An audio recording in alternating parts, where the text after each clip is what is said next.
खुर्रमा रोज़े कज़ी मंजिल बीरा बेरवम राहते जा तलबम वज पाए जाना बेरवम। মৃত্যু যখন আসে আজরাইল ইসলামকে যখন দেখে তখন কি বলে জানেননি? ওয়াক্তে আমদ কে মনউরিয়া শাওয়াম, ওয়াক্তে আমদ কে মনউরিয়া শাওয়াম, জিসমে বগুজারম সরাসর যা শাওয়াম। আল্লাহর আশেকেরা, আল্লাহর ওলিরা, আল্লাহর কুতুবেরা আমাদের মতো না। উনারা তো মৌতের আলিঙ্গন করার জন্য অপেক্ষা করে বসে থাকে আজরাইল কখন আসবে আমার কাছে। মারহাবায়ে কাসদে তৈয়ারে মা, মারহাবায়ে কাসদে তৈয়ারে মা, মিদহি হরদম খবর আজে ইয়ারে মা। আমরা তো মরতে চাই না, আমরা মরতে চাই না।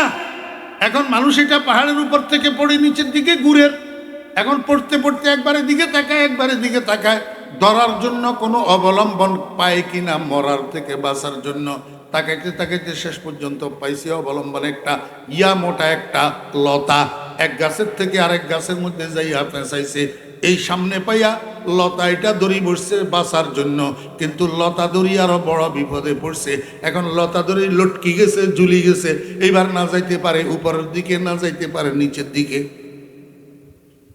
বিপদেতে পড়লে বান্দা হাজার সিন্নি মানে, বিপদ থেকে উদ্ধার হইলে কিচ্ছু না জানে। হ্যাঁ, ওয়াইজা আনআমনা আলাল ইনসানি আ'রাদা ওয়া নাআ বিজানিবিহি ওয়াইজা মাসসাহুশ শাররু কানা ইয়াউসা ওয়াইজা আনআমনা আলাল ইনসানি আ'রাদা ওয়াইজা মাসসাহুশ শাররু ফাযু দুআইন আরিদ। মামলায় পড়লে তখন না সুইসা বুঝায়, দরবেশ হয়ে যায়, আল্লাহ আল্লাহ আল্লাহ আল্লাহ তসবিহ ছড়া হাতের পড়ে। মামলায় পড়লে, ফেঁসে পড়লে, দুঃখে পড়লে, বিপদে পড়লে তখন আল্লাহ ওয়ালা হয়ে যায়। বিপদটা শেষ হয়ে গেলে এবার আর মসজিদের দ্বারে কাছেও যায় না। বেটা এখন লতা দড়ি পড়ছে বিপদে, এখন না যাইতে পারে উপরে, না যাইতে পারে নিচে, এখন নিরুপায় হইয়া কয় আল্লাহ আমারে একটু বাঁচাও। আমারে বুঝে থাকলে বলুন না, আল্লাহ আমারে একটু বাঁচাও। এই কথাটা আল্লাহ শুনছে না শুনে নাই?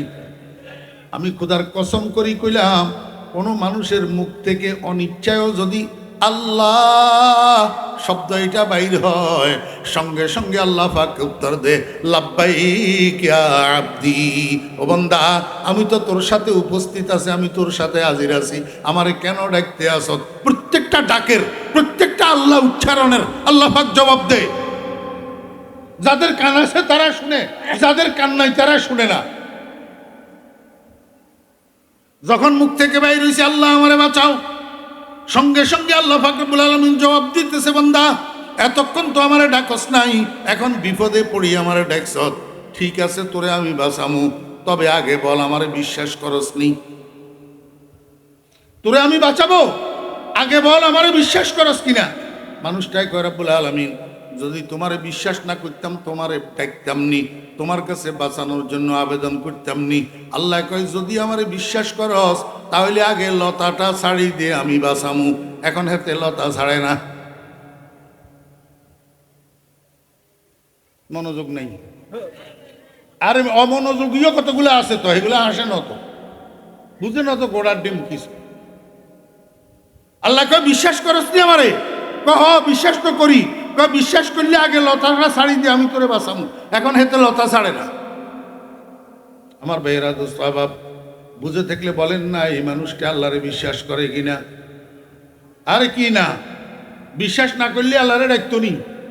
বিশ্বাস করে, কিন্তু লতা ছাড়ি দিলেও যে আল্লাহ বাঁচাইতে পারে সেই পরিমাণ বিশ্বাস নাই, সেই পরিমাণ বিশ্বাস নাই।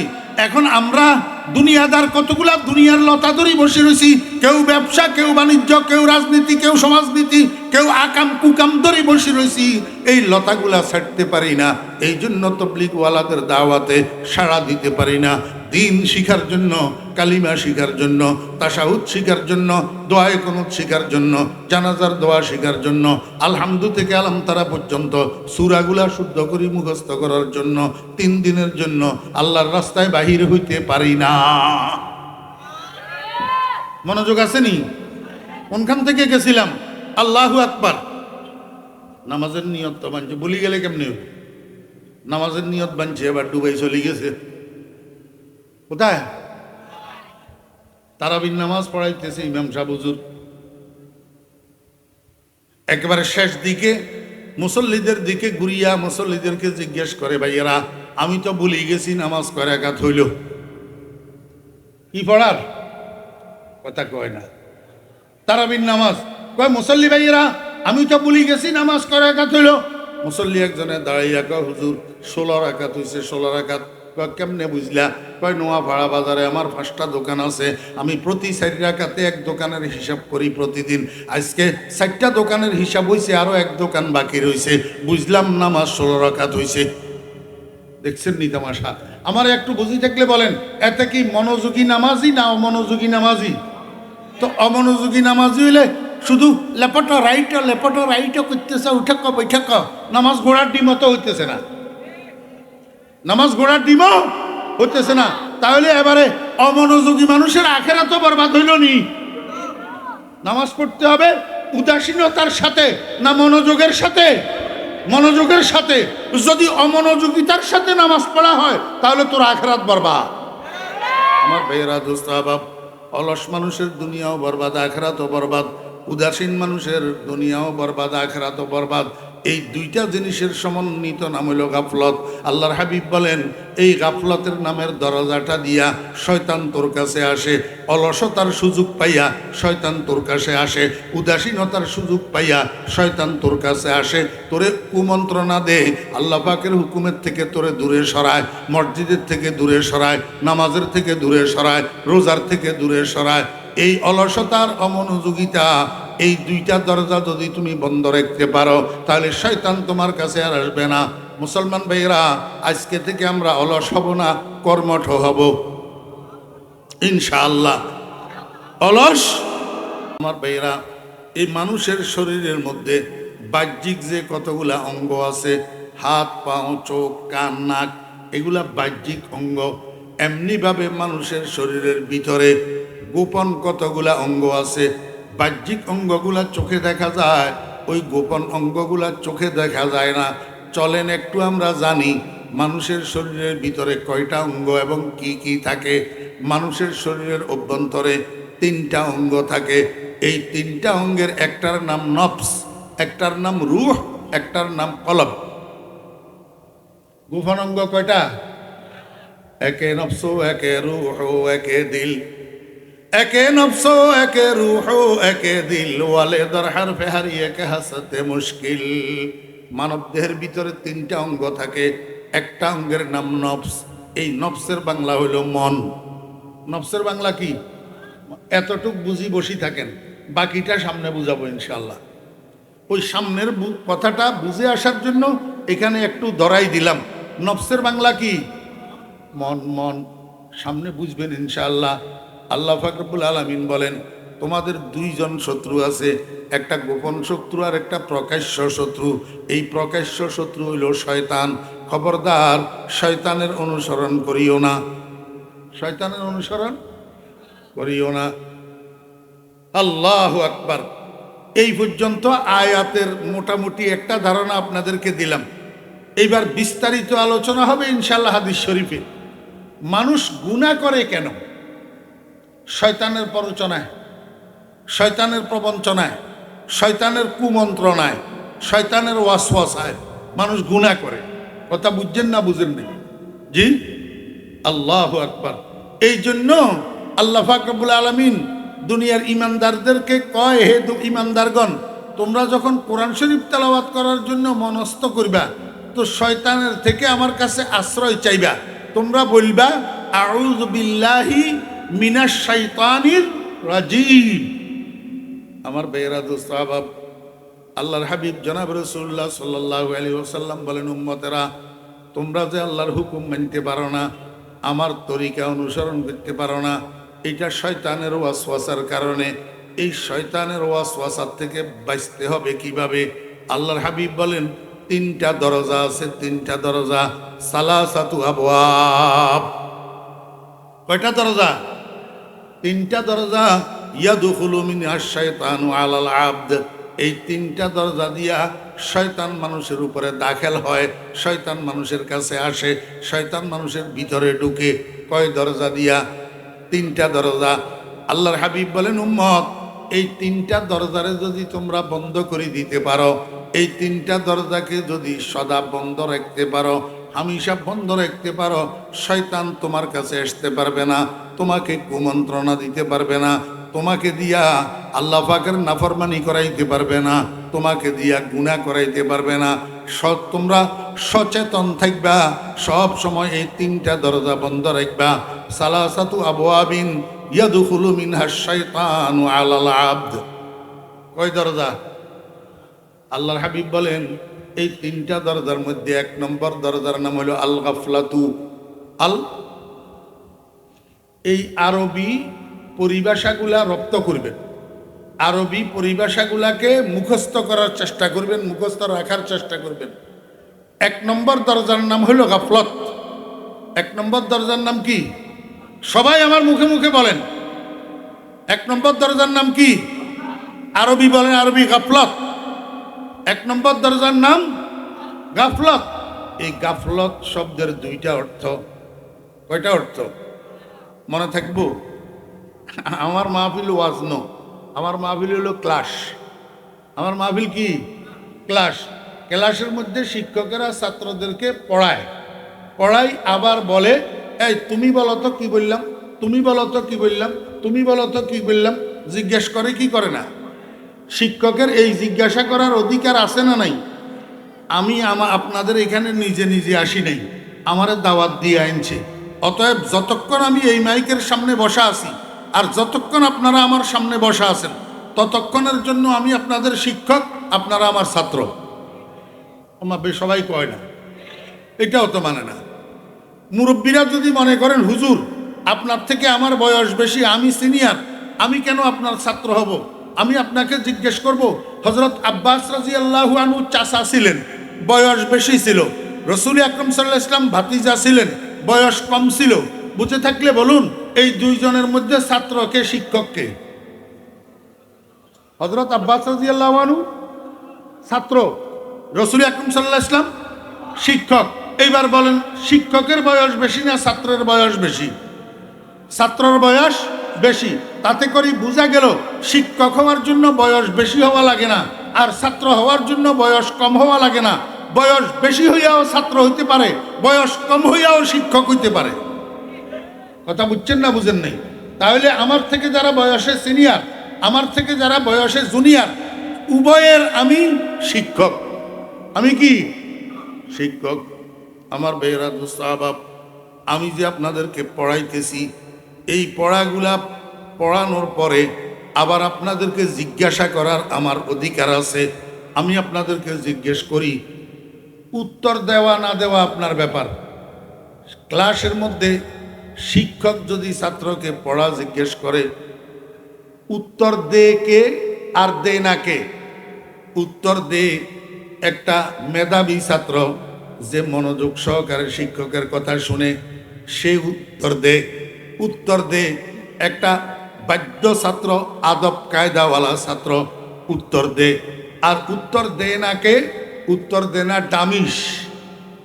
উত্তর দে না কে? ডামিস, বোকা, যে ক্লাসে বসে বসে পিছনে দিয়ে মোবাইল টিপে একজনের কুত্তার কোনার সাথে আরেকজনের কুত্তার কোনা গিট্টা লাগায়।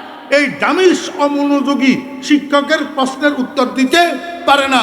আর কতগুলো আছে বেয়াদব ছাত্র, অহংকারী, এই অহংকার বশত, বেয়াদবি বশত শিক্ষকের প্রশ্নের উত্তর দেয় না। এবারে কোন দলে যাবেন চিন্তা করি দেখেন না, কোন দলে যাবেন? গাফলতের কয় অর্থ? এই কয় না, দেখছেন নি আমারটা? গাফলতের কয় অর্থ? সবাই একসাথে বললে আওয়াজটা আরো একটু বড় হয় না? এখন আমি আপনাদেরকে মুখে মুখে বলাইতেছি কেন? মনে থাকার জন্য। কাল সকালে বলি যাবেন, কাল সকালে না, এখান থেকে যাওয়ার আগেই বলি যাবেন। ওয়াজ এখানে থাকবে আর আপনি খালি বাড়িতে চলে যাবেন। মানুষের কাছে শয়তান আসার দরজা কয়টা? এক নম্বর দরজার নাম কি? গাফলতের কয় অর্থ? দুই অর্থ। গাফলতের এক অর্থ হলো অলসতা। গাফলতের এক অর্থ কি? আরেক অর্থ হইল উদাসীনতা। আরেক অর্থ কি? উদাসীনতা। এই দুটা অর্থের সমষ্টিগত নাম হইল গাফলত। দুটা অর্থের সমষ্টিগত নাম কি? গাফলত। কখনো গাফলত শব্দটা অলসতা অর্থে ব্যবহার হয়, আর কখনো গাফলত শব্দটা উদাসীনতা অমনোযোগিতা অর্থে ব্যবহার হয়। আমার ভাইরা, এই দুইটা জিনিস, একটা অলসতা আর একটা উদাসীনতা, এই দুইটা জিনিসে মানুষকে ধ্বংস করে, এই দুইটা জিনিসে মানুষকে হালাক করে। এই অলস মানুষ আর উদাসীন মানুষের দুনিয়াও বরবাদ, আখেরাতও বরবাদ। কেমনে? আমার ভাইরা দুস্তাবাব, একটা অলস মানুষ, ঘরে ভাত রান্নার জন্য চাউল নাই, ফ্যামিলি মেম্বার 9 জন, ঘরে ভাতের চাউল নাই, তার কোনো অনুভূতি নাই, সে দিনের 12টা পর্যন্ত ঘুমায়, কাজ করতে যায় না, অলস। বুঝছেন না? বুঝেন নাই? অলস, কাজ করতে যায় না, দিনের 12টা পর্যন্ত ঘুমায়। অথচ ঘরে খানেওয়ালা 9 জন, এক পাওয়া এক মুষ্টি চাউলও নাই। এখন সে নিজেও উপাস থাকে, ঘরের মানুষগুলাকে উপাস রাখে। দুনিয়া বরবাদ হইল না আবাদ হইল? বরবাদ হইল। আমার ভাইরা দোস্তাবাব, ফজরের নামাজের আগে মুয়াজ্জিন ডাকে, হাইয়া আলাস সালাহ, আসসালাতু খায়রুম মিনান নাওম। এই অলসে আজানের আওয়াজ শুনি, কম্বল দিয়ে আরো ভালো করে মাথারে মোড়াই, ঘুমায়, ঘুম থেকেও জাগে না, শোয়ার থেকেও উঠে না, মসজিদেও যায় না, অলসতাবশত নামাজটা পড়ে না। এই আখেরাত বরবাদ। আখেরাত কি হলো? বরবাদ। তাহলে বুঝলেন কিনা? অলস মানুষের দুনিয়াও বরবাদ, আখেরাতও বরবাদ। এমনিভাবে উদাসীন অমনোযোগী মানুষ, যে মনোযোগিতার সাথে কাজ করে না, অমনোযোগিতার সাথে কাজ করে, উদাসীনতার সাথে কাজ করে, এই মানুষটারও দুনিয়াও বরবাদ, আখেরাতও বরবাদ। ও বেরা দোস্ত আবাব, দোকান দিছে, দোকান 5 লাখ টাকা 10 লাখ টাকা পুঁজি দিয়া দোকান দিছে। অলস মানুষ ঠিকমতো দোকানটা খোলে না, একদিন খুললে আর একদিন খোলে না, বাড়িতে শুইয়া থাকে। অথবা 1 ঘন্টা দোকানদারি করলে এবার দোকানের থেকে বাইর হইয়া পার্শ্ববর্তী টেলিভিশনওয়ালা চায়ের দোকানে যাইয়া সেখানে বসে বসে টেলিভিশন দেখে, আর এদিক দিয়া কাস্টমাররা আসি ফেরত যায়। শেষ পর্যন্ত দেখা যায় 2 বছর দোকানদারি করার পরে তাকের মধ্যে যেই মাল আছে তার থেকে বেশি টাকা তার কাছে মহাজন পাওনা আছে। শেষ পর্যন্ত ব্যবসা ফুটি যায়। ব্যবসা কি হয়ে যায়? ফুটি যায়। বুঝে থাকলে বলুন, দুনিয়া আবাদ না বরবাদ? কিসের কারণে? অলসতার কারণে, অমনোযোগিতার কারণে। আমার ভাইরা দোস্ত আবাব, এখন নামাজের নিয়ত বানছে, আল্লাহু আকবার। নামাজের নিয়ত বান্ধি হেতে চলে গেছে দুবাই, হে চলে গেছে খেতে, হে চলে গেছে দুনিয়ায় দাঁড়িতে। ঠিক মতো সুবহান রাব্বিয়াল আজিমও পড়ে না, ঠিক মতো সুবহান রাব্বিয়াল আলাও পড়ে না, ঠিক মতো তাশাহুদটাও পড়ে না, দোয়ায়ে কুনুত তো জানেই না। দোয়ায়ে কুনুত তো কারে ওয়াজ করতাম, अपने भी खफा मुझसे है बेगाना भी ना खुश, अपने भी खफा मुझसे है बेगाना भी ना खुश, मैं जहर हलाहल को कभी कहना से का कंद। জিগর মুরাদাবাদী রহমতুল্লাহ আলাইহি বলেন, আমার উপরে গানা বেগানা সবাই বেজার, কারণ আমি বিষের পেয়ালাকে বিষের পেয়ালা কেন বলি, বিষের পেয়ালাকে মিষ্টির পেয়ালা কেন বলতে পারি না। এই যুগ তো এমন যুগ যে বিষের পেয়ালারে বিষের পেয়ালা না বলি, মিষ্টির পেয়ালা বলতে পারলে সেই মানুষটা বালা, সেই মানুষটা বালা। ও মুসলমান ভাইয়েরা, মনে কষ্ট নিবেন না। একটা গ্রাম তদারকি করেন, একটা গ্রাম জরিপ করেন, 1 গ্রামের মধ্যে আলেম ছাড়া, মাদ্রাসার ছাত্র ছাড়া আর বাকি যেই মুসলমানগুলা বাস করে, এদের মধ্যে শতকরা কয়জনে দোয়ায়ে কুনুত মুখস্থ জানে? পরীক্ষা করি দেখেন না, আমার কথা যদি ভুল হয়। যদি আমি এইখানে যদি জিজ্ঞাসা করি আলেমদেরকে বাদ দিয়া, তালেবে আলেমদেরকে বাদ দিয়া যদি জিজ্ঞাসা করি, আপনারা কয়জনে শুনাইতে পারবেন জানাজার নামাজের দোয়া? কয়জনে শুনাইতে পারবেন কবরে মাটি দেওয়ার দোয়া? ও পারবেন, পারবেন।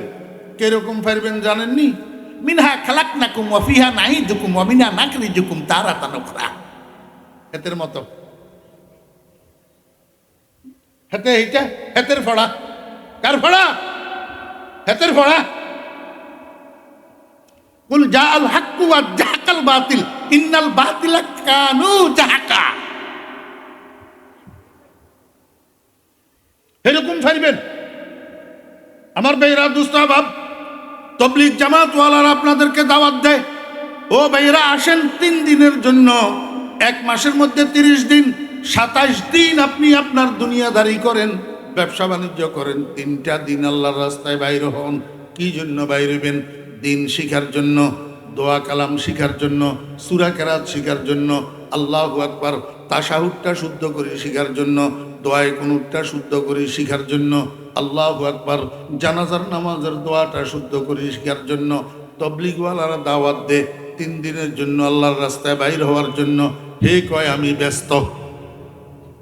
আমি কি ব্যস্ত? আমার ব্যবসা আছে, বাণিজ্য আছে, রাজনীতি আছে, ফলনা আছে, তলনা আছে। মনোযোগ আসেনি? সকালবেলায় মানুষ একটা কোনো প্রয়োজনে যাইয়া উঠছে একটা পাহাড়ের উপর। সকালবেলায় ফজরের পরে পাহাড় এটা সমতল ভূমি থেকে 500 ফুট উঁচা। কত ফুট? 500 ফুট। একেবারে যখন চূড়ায় যাইয়া পৌঁছাইছে, কুয়াশা পড়ি পাহাড়ের উপরের ঘাসগুলা ভিজে রইছে। এখন ভিজা ঘাসের উপরে যখন পাও পড়ছে, পাও স্লিপ করছে, স্লিপ করেই পড়ে গেছে। এইবার পড়েই নিচের দিকে ঘুরতে আরম্ভ করছে। একটা মানুষ 500 ফুট উপরের থেকে যদি এরকম ঘুরতে ঘুরতে নিচে পড়ে, অস্তিত্ব থাকবে নি? তো মানুষের একটা স্বভাব আছে, মানুষ মরতে চায় না, মরতেও বাঁচতে চায়। ঠিক না বেঠিক? কর মানুষ মরতে চায় না। আমার ভাইয়েরা, দোস্ত আহবাব, সব না, কিছু আল্লাহর ওলি, কিছু আল্লাহর বান্দা দুনিয়াতে এমন আছে যারা মৃত্যুর জন্য অপেক্ষা করে বসে থাকে। মৃত্যুর জন্য কি থাকে? খুরমা রোজে কাজী মঞ্জিলে বীরা বেরাওয়াম, রাহাতে যা তলবম ওয়াজ পায়ে জানা বেরাওয়াম।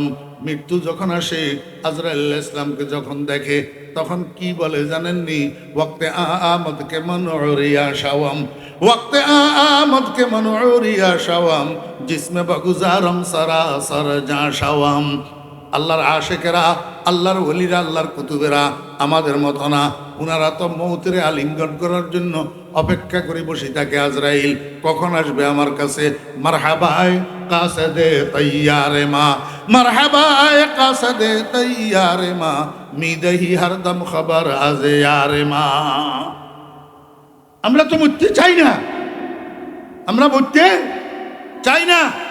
এখন মানুষ এটা পাহাড়ের উপর থেকে পড়ে নিচের দিকে ঘুরে, এখন পড়তে পড়তে একবারে দিকে তাকায়, একবারে দিকে তাকায়, ধরার জন্য কোনো অবলম্বন পায় কিনা, মরার থেকে বাঁচার জন্য তাকাইতে তাকাইতে শেষ পর্যন্ত পাইছে অবলম্বন একটা মোটা একটা লতা।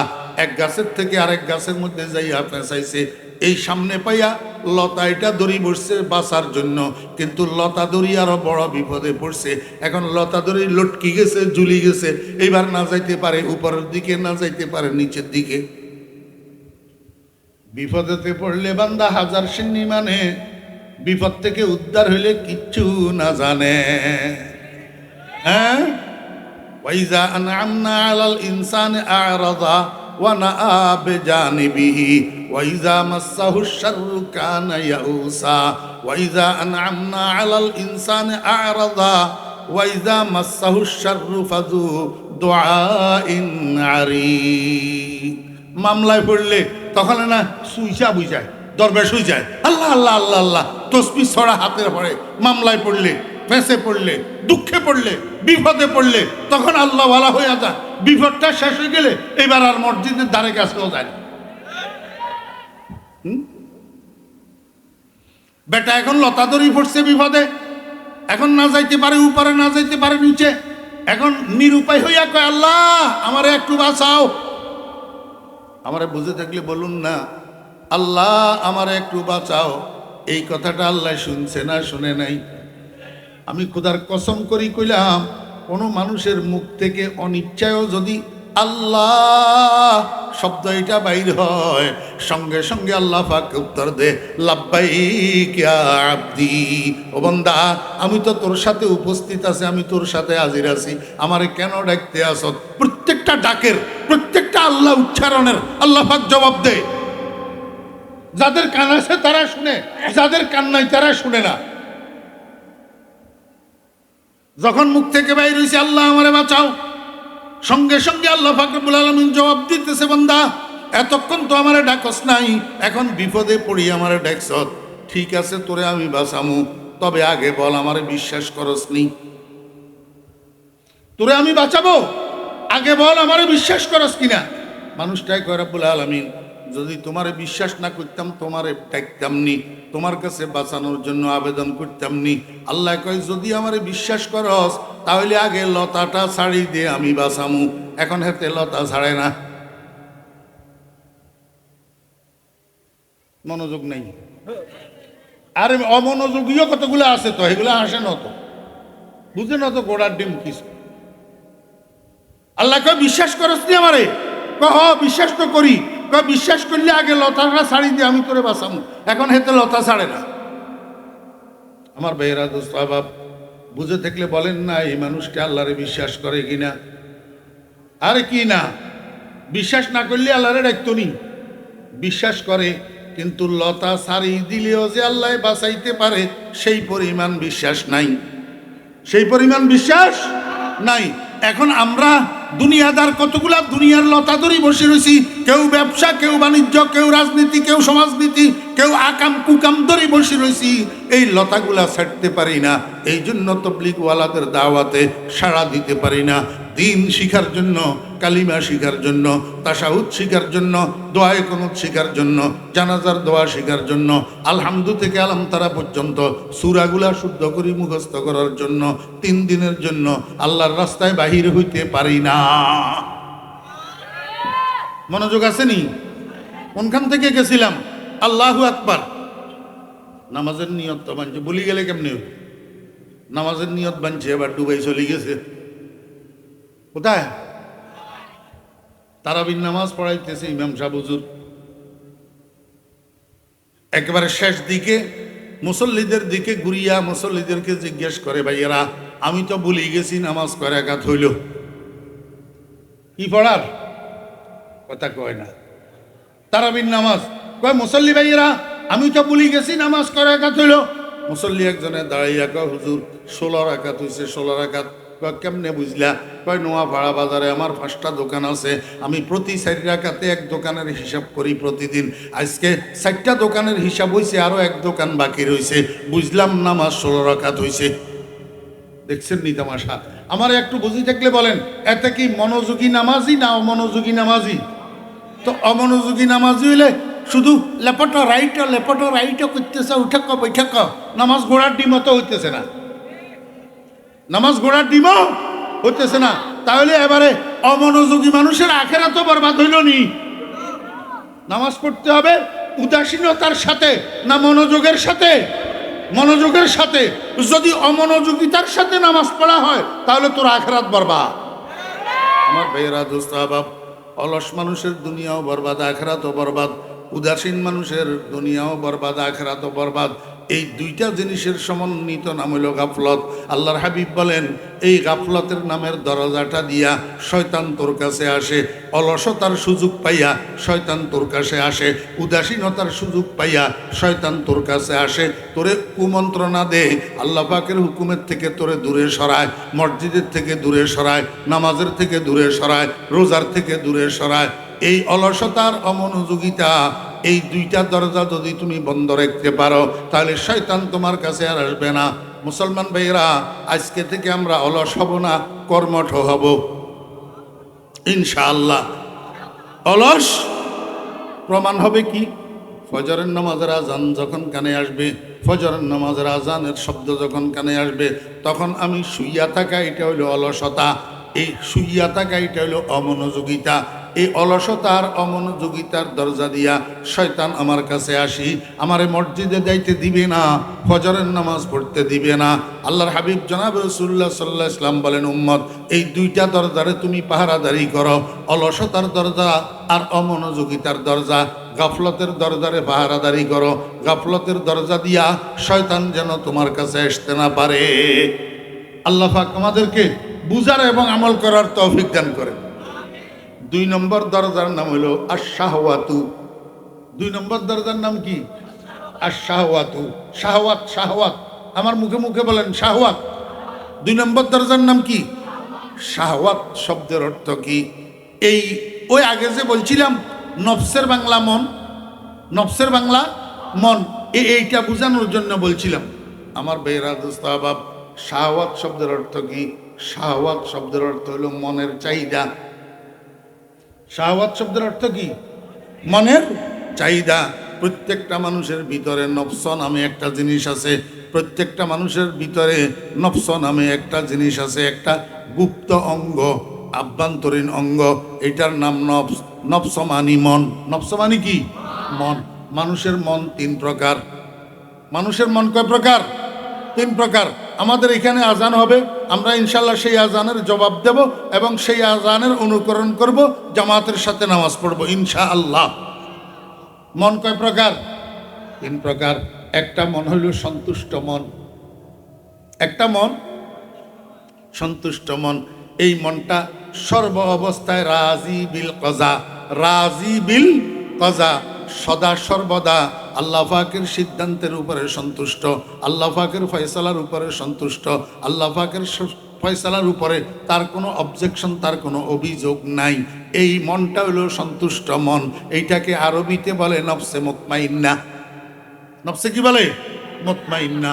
যেই মানুষটার নফসে মুতমাইন্না হাসিল হইয়া যায়, এই মানুষটাকে বলে আব্দ। এই মানুষটাকে কি বলে? আব্দ।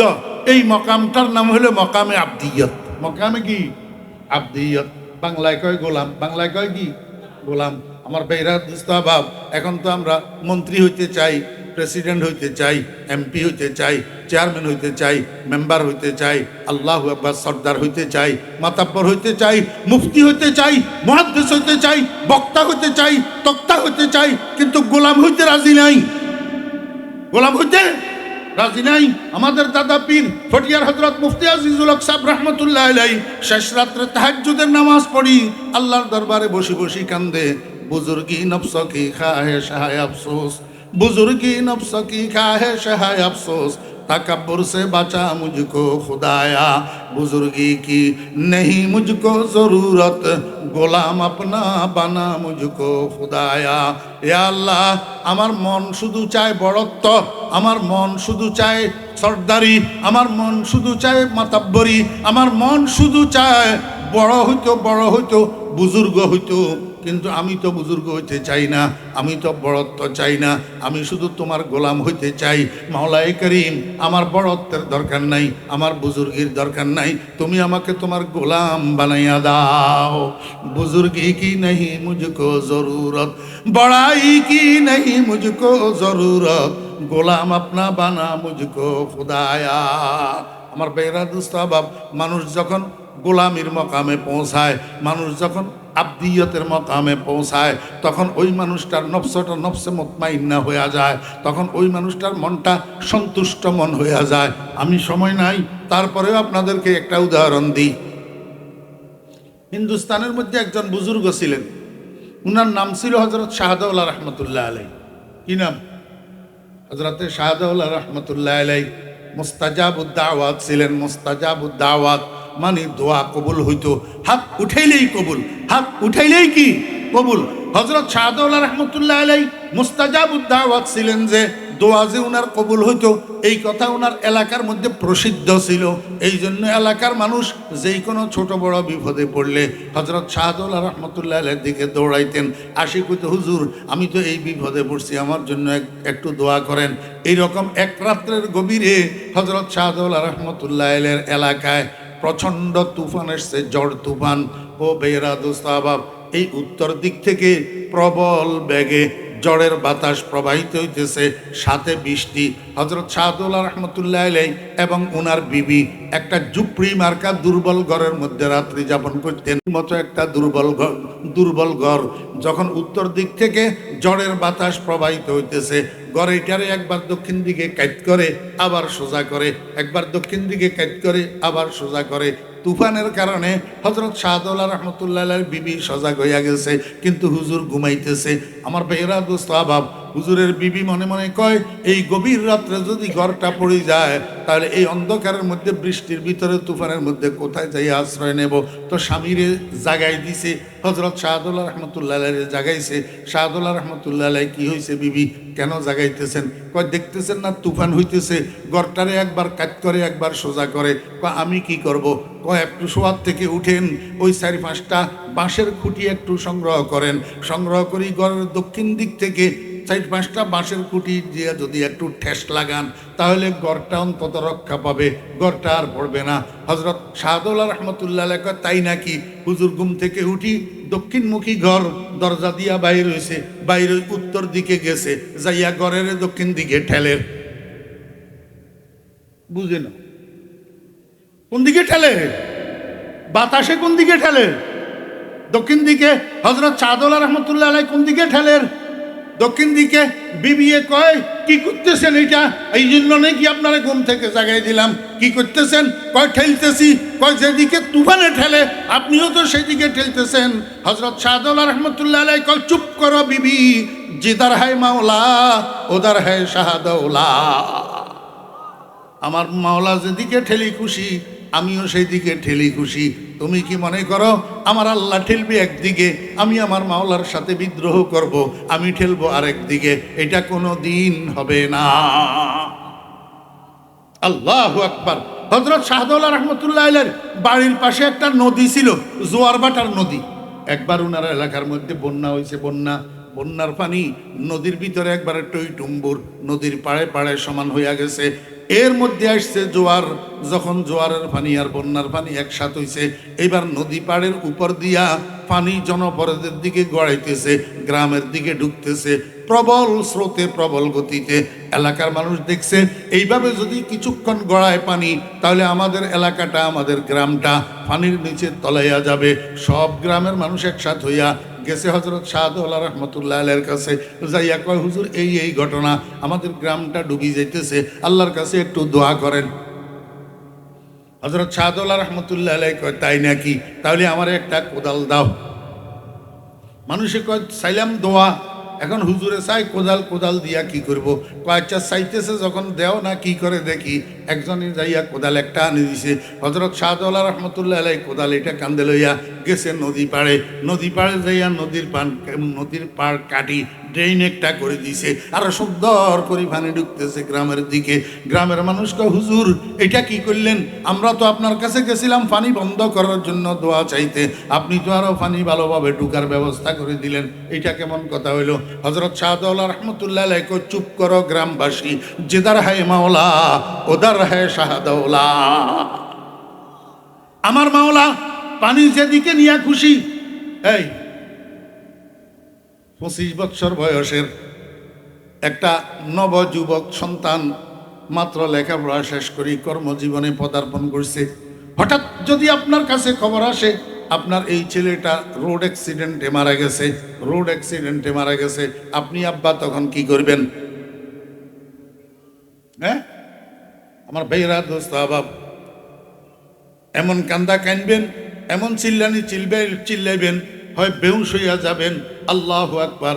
25 বছরের সন্তান যদি এরকম মারা যায়, এরকম আকস্মিক মৃত্যু সংবাদ যদি আপনার কানে আসে, কিন্তু না, আল্লাহর ওলিরা, আল্লাহর আশেকেরা, যারা নফসে মুতমাইন্নার হামেল, যারা সন্তুষ্ট মনের বাহক, উনারা চিল্লাবে না, উনারা বেহুশ হবে না, উনারা কাঁদবে না, বরং উনারা এরকম সংবাদ শুনলে আগে বলবে আলহামদুলিল্লাহ, পরে বলবে ইন্না লিল্লাহি ওয়া ইন্না ইলাইহি রাজিউন।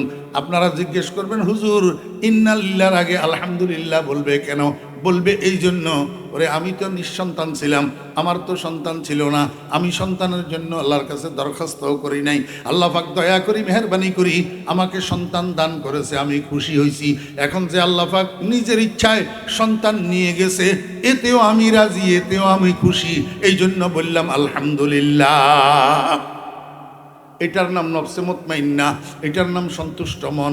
আল্লাহ পাক যখন যেটা করে, আল্লাহ পাক সে আল্লাহর বান্দা, আল্লাহর গোলামেরা সেটার উপরে রাজি থাকে। মানুষ যখন এই মকামে পৌঁছায়, আল্লাহও মানুষের রেয়ায়ত করে। কেমনে রেয়ায়ত করে।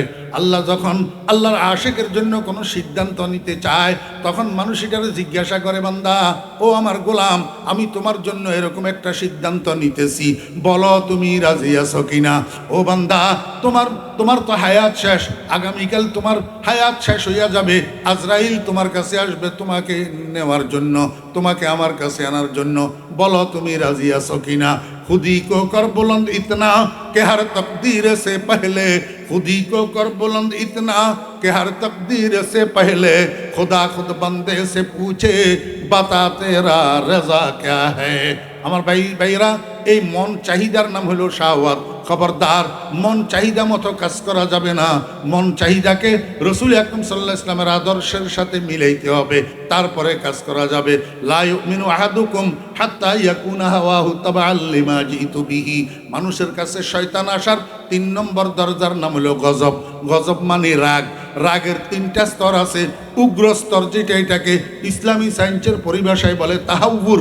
এই তাহাব্বুর নামের উগ্র রাগ এইটা দিয়া শয়তানে মানুষের গুনাহ করায়, উগ্র রাগ দিয়া। এই জন্য খবরদার, কোনো অবস্থায় উগ্র রাগ নিজের মধ্যে আনা যাবে না। যখন রাগ বেশি আসি যায়, তখন আউযুবিল্লাহ পড়তে হবে। আউযুবিল্লাহর দ্বারা রাগ যদি ঠান্ডা না হয়, খারাপ থেকে বসি যাইতে হবে, বসি থাকলে শুইয়া যাইতে হবে। এর দ্বারাও যদি রাগ ঠান্ডা না হয়, সাথে সাথে উজু করতে হবে। উজুর দ্বারাও যদি রাগ ঠান্ডা না হয়, সাথে সাথে 2 রাকাত নফল নামাজের নিয়ত করতে হবে। ইনশাআল্লাহ এই 2 রাকাত নফল নামাজ শেষ হইতে হইতে আপনার রাগ ঠান্ডা হয়ে যাবে। খবরদার, উগ্র রাগের বশীভূত হওয়া যাবে না। উগ্র রাগের বশীভূত হইবেন, শয়তান আপনার কাছে আসি আপনাকে কুমন্ত্রণা দিয়া আল্লাহ পাকের নাফরমানি করাবে। ওয়া আখিরু দাওয়ানা আনিল হামদুলিল্লাহি রাব্বিল আলামিন। আসসালামু আলাইকুম ওয়া রাহমাতুল্লাহি ওয়া বারাকাতুহু।